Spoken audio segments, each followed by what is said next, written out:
Assalamualaikum warahmatullahi wabarakatuh. Apa kabar anak-anak? Baik?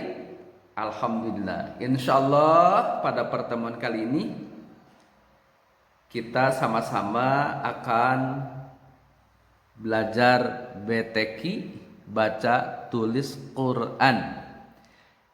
Materi yang akan disampaikan pada pertemuan kali ini yaitu adab membaca Al-Quran.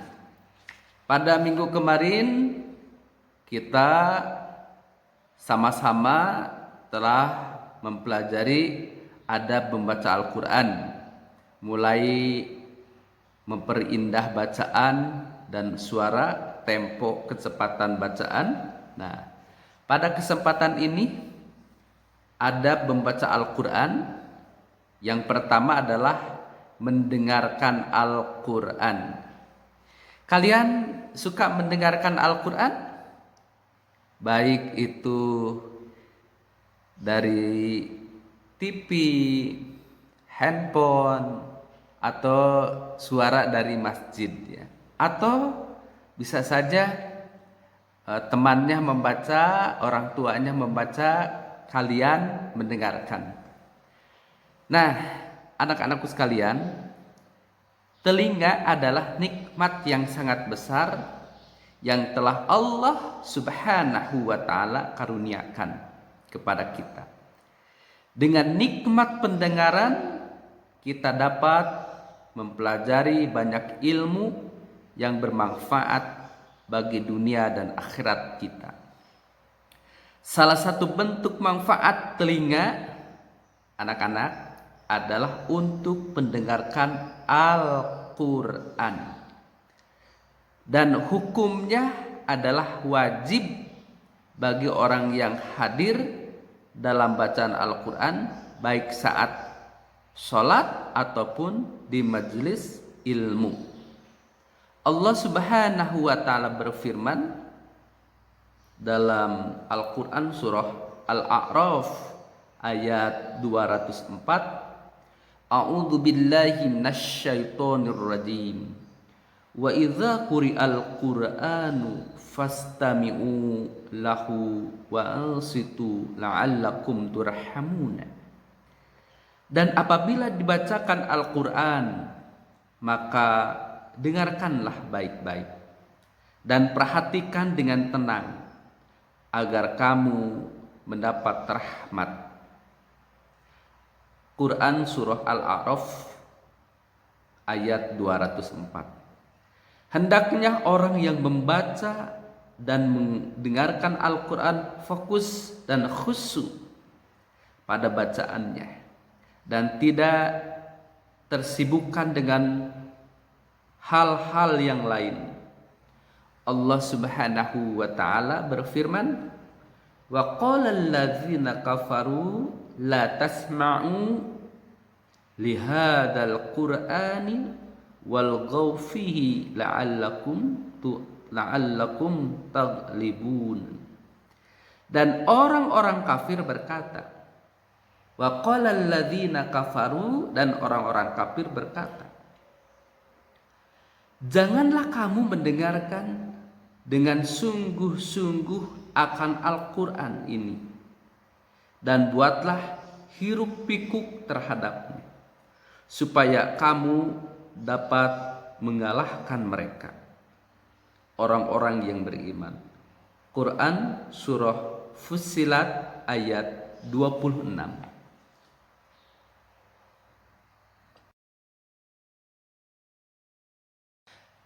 Anak-anak sekalian, ada beberapa contoh sikap yang tidak mencerminkan mendengarkan Al-Quran.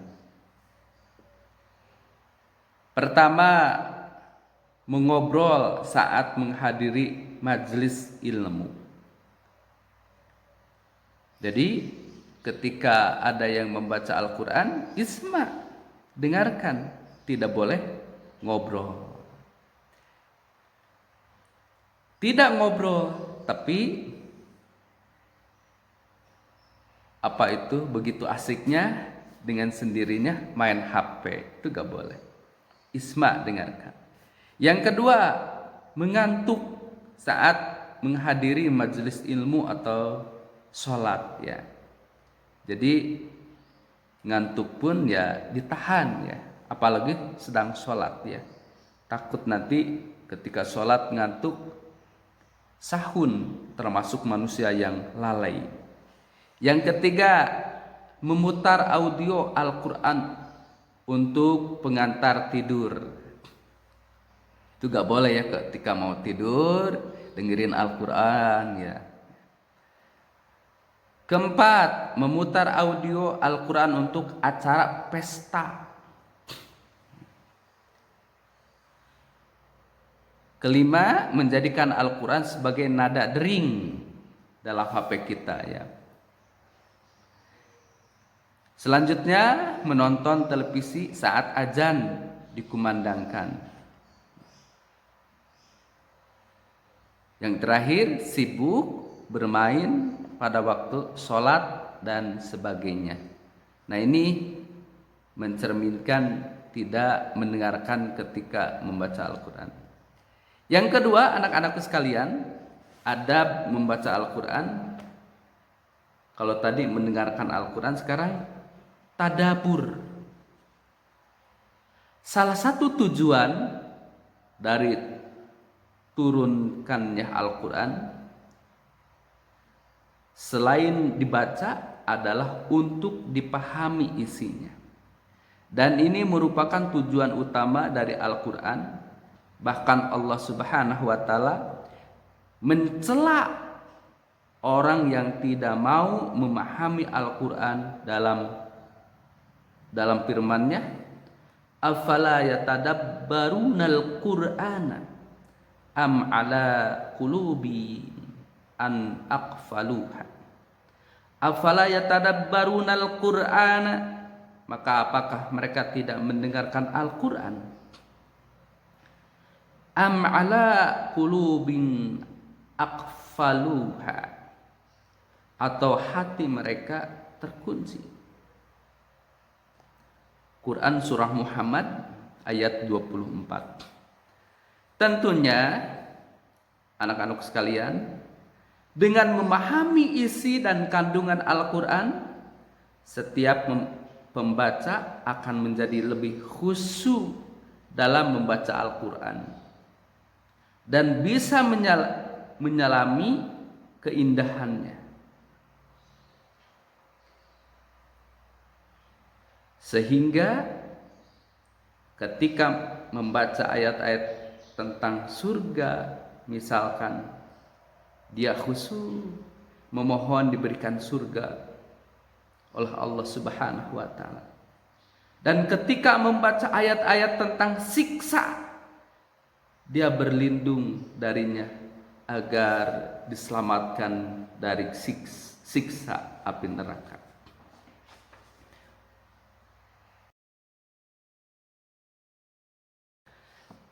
Anak-anakku sekalian, contoh tadabbur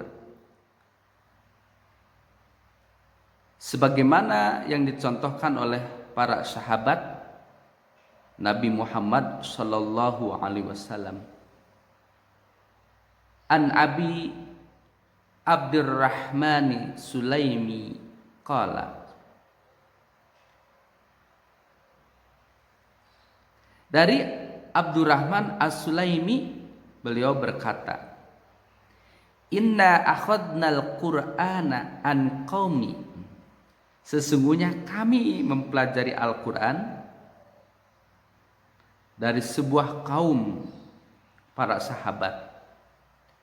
Fa akhbaruna annahum kanu idza ta'allamu asra ayatin lam yuzawizuhunna ila asril akhari hatta ya'lamu ma fihinna minal ilmi. Mengabarkan kepada kami bahwa mereka dahulu ketika mereka belajar Al-Quran 10 ayat Mereka tidak dilanjutkan kepada 10 ayat berikutnya sampai mereka mengamalkan ilmu yang ada di dalamnya. Qala, beliau berkata, fata'allamna al-ilma wal amala jami'an. Maka kami pun belajar ilmu dan amal semuanya. Wa innahu sayarithu hadzal qur'ana qaumun ba'dana yashrabunahu bihimul ma'a. Dan nanti setelah generasi kami, Al-Quran akan diwarisi oleh kaum yang mereka menghafal Al-Quran layaknya mereka meminum air, namun ia tidak bisa melewati tenggorokan mereka sampai ke hati.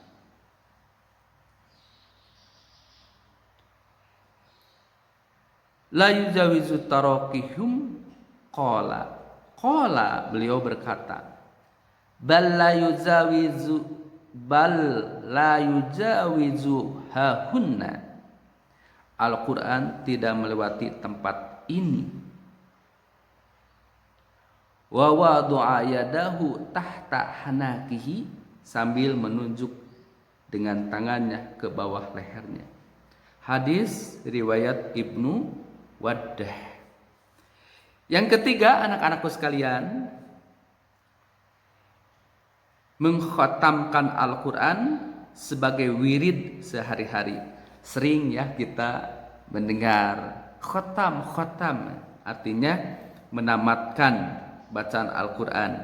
Sebagai apa? Wirid sehari-hari. Selalu berupaya sebuah kebiasaan yang harus dibangun oleh seorang muslim adalah dekat dengan Al-Quran. Dan salah satu caranya adalah dengan membaca Al-Quran sebagai wirid harian dan mengkhatamkan Al-Quran secara berkala. Setiap muslim disunahkan untuk membaca Al-Quran setiap hari sesuai dengan kemampuannya. Apakah 1 juz per hari atau kurang, atau lebih dari itu, asalkan tidak pernah lepas dari Al-Quran. Al-Quran boleh dibaca kapanpun dan dimanapun. Ada beberapa keadaan yang tidak diizinkan oleh syariat untuk membaca Al-Quran. Di antaranya, pertama ketika hadas besar, zunub ya. Kedua ketika berada di tempat yang najis atau kotor, termasuk di kamar mandi. Sekalipun kamar mandinya bagus, harganya pun membangunnya sampai 1 miliar, tetap tidak boleh. Ketiga, ketika membaca Al-Quran, malah berpotensi Al-Quran akan dilecehkan oleh orang yang mendengarkan bacaan kita. Yang keempat, menjadikan Al-Quran sebagai nada dering telepon. Ya, gak boleh itu. Yang terakhir, memutar bacaan Al-Quran kemudian tidak didengarkan. Selain itu, berusahalah untuk selalu dekat dengan Al-Quran. Yang keempat, anak-anak, mengamalkan hukum halal dan haram. Tujuan yang paling penting dari Al-Quran adalah untuk menjelaskan tatanan hidup dan hukum bagi manusia. Al-Quran secara umum dibagi menjadi 3. Pertama, ahkam, hukum-hukum. Kedua, kabar tentang Allah Subhanahu wa Ta'ala, tauhid atau aqidah. Yang ketiga, kabar tentang sejarah dan kabar tentang hari kiamat. Cara mengamalkan poin pertama adalah dengan mengamalkan rukun Islam dan halal haram. Cara mengamalkan poin kedua adalah dengan bertauhid, mengesahkan Allah Subhanahu wa ta'ala dan tidak berbuat syirik, menyekutukan Allah dengan sesembahan yang lain, dengan meyakini Tuhan-Tuhan yang lain. Cara mengamalkan poin yang ketiga adalah dengan mencontoh kebaikan umat terdahulu dan menghindari keburukan mereka, serta bersiap untuk menghadapi hari kiamat. Anak-anakku sekalian, mudah-mudahan dengan mempelajari adab membaca Al-Quran, kita tauhidnya semakin bagus, mengetahui kehidupan ini, mana yang harus dijalankan, mana yang harus kita tinggalkan, dan yang terakhir mengikuti uswah, tauladan, contoh dari Nabi kita Muhammad sallallahu alaihi wasallam. Mudah-mudahan kita semakin baik setiap hari, semakin baik perilaku kita, akhlak kepada orang tua, akhlak kepada guru, akhlak kepada teman, akhlak kepada kakak, akhlak kepada adik, akhlak kepada lingkungan, sehingga kita mencerminkan orang yang taat, orang yang patuh, orang yang tunduk kepada aturan-aturan Allah Subhanahu wa ta'ala. Terima kasih anak-anak. Selamat untuk membaca Al-Quran dengan baik, dengan benar, dengarkan dengan ikhlas, dengan khusyuk. Insya Allah Allah akan mendatangkan rahmat kasih sayangnya kepada kita semuanya. Amin ya Allah ya Rabbal alamin. Terima kasih. Assalamualaikum warahmatullahi wabarakatuh.